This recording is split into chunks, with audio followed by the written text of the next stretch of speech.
안녕하세요. 애아빠의 이중생활입니다. 어제 저는 회사에서 상당히 바쁜 하루를 보냈음에도 불구하고 퇴근할 때가 되니까 조금 우울하고 무기력해지는 걸 느꼈습니다. 집에 와서도 저는 보통 제 감정이 얼굴에 좀 쓰여져 있는 편이라서 와이프가 무슨 일 있냐고 물어보는데 그냥 아무 일 없다고 얼버무렸죠. 분명 원인은 있었는데 그 원인을 문장으로 만들어서 입 밖에 나오기까지의 과정 자체가 나를 더욱더 우울하게 만들까봐 입 밖에 꺼내기가 싫었던 거죠. 이런 기분이 드는 날은 사실 무엇을 해도 우울해집니다.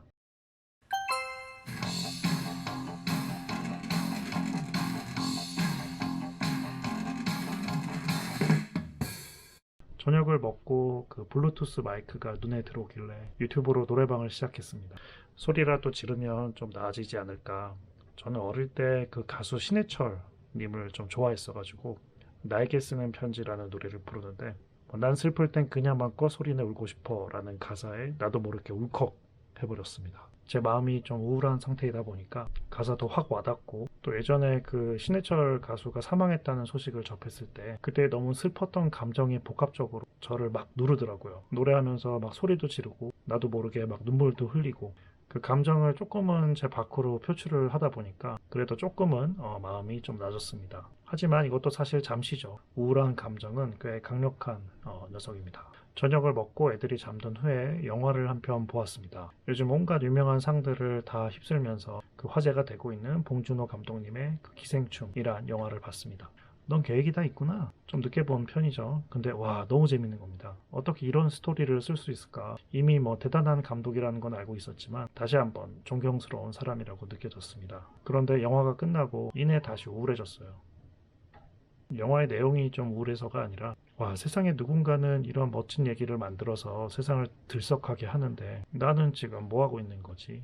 라는 생각이 들더라고요. 감히 대감독님인 봉준호 감독님과 저를 비교하는 말도 안 되는 생각이지만 사실 뭐 저 혼자서는 어떤 상상도 생각도 할 수 있는 거잖아요. 사실 유튜브를 시작하면서 무슨 어떤 이야기로 저희 채널을 채울 수 있을까 늘 고민하면서 요즘 살아가다 보니까 이런 정말 전문 프로 이야기꾼들의 이야기를 접하면 와, 나 같은 쪼무레기가 무슨 할 얘기가 있다고 유튜브를 한다고 뭐 이런 생각이 들더라고요.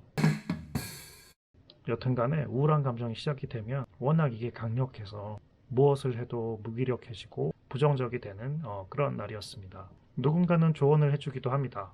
이런 우울할 때는 운동을 하거나 사람들을 만나서 기분 전환을 좀 해보라고요.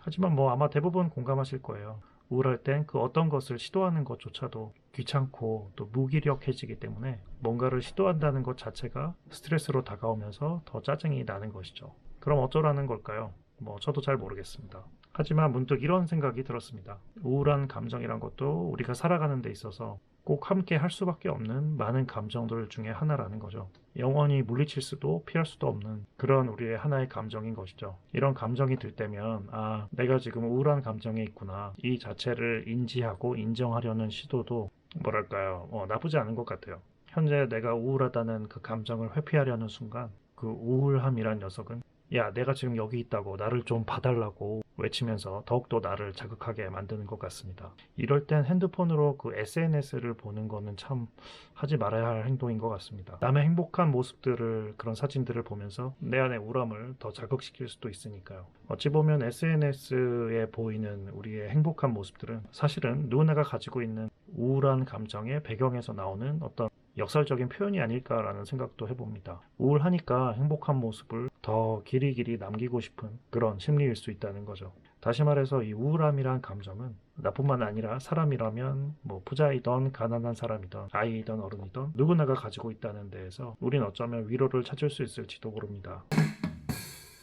물론 이 감정이 좀 심각하다고 판단이 된다면 주변의 도움을 청해야 되겠지만 우리가 흔히 살면서 느끼는 때로는 불현듯 찾아오는 이런 일상의 우울감은 다시 생각해보면 어떤 행복감의 그림자 역할을 함으로써 행복감의 존재를 반증해주는 뭐 어둠이 있으니까 빛이 존재할 수 있는 뭐 그런 얘기인 거죠. 그런 건강한 감정일 수도 있다고 생각을 해보면 아주 조금이나마 이 우울한 감정을 잘 맞이할 수 있을 겁니다. 지금 제가 영상을 촬영하는 이 시간은 우울한 감정을 느낀 지 하루가 지난 시간인데요. 하룻밤 자고 일어나니까 우울한 감정은 조금은 사그라들었습니다. 그리고 유튜브를 보다가 발견했는데 삶이 재미가 없어지는 이유는 뭔가 하고 싶은 게 있는데 그것이 잘 안 풀릴 때 이런 우울함과 무기력함과 함께 삶이 좀 재미없게 느껴지는 거래요. 저는 꽤 공감하는 얘기였습니다.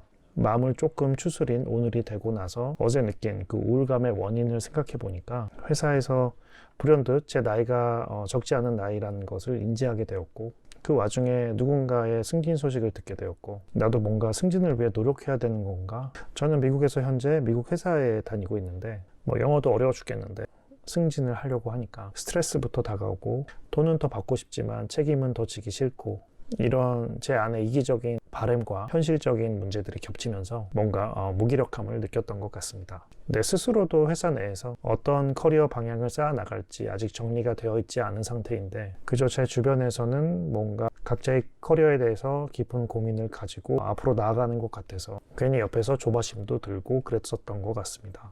결국은 이에 대해 또 고민하고 정리해가면서 제 머릿속에 생각을 디자인해 봐야겠습니다. 저는 디자이너거든요. 오늘은 어제 느꼈던 조금은 삶이 재미없어졌던 감정에 대해 말씀드려봤습니다. 재밌는 날도 다시 오겠죠. 아마 가정이 있으신 가장이거나 앞으로 본인이 커리어에 고민이 많으신 분들은 공감하는 얘기가 아니었을까 생각해 봅니다. 시청해 주셔서 고맙습니다. 안녕히 계세요. 여러분 구독과 좋아요는 저희에게 큰 힘이 됩니다. 공짜니까 꼭 눌러주세요. 그리고 여기 추천 영상도 꼭 한번 봐주세요. 고맙습니다.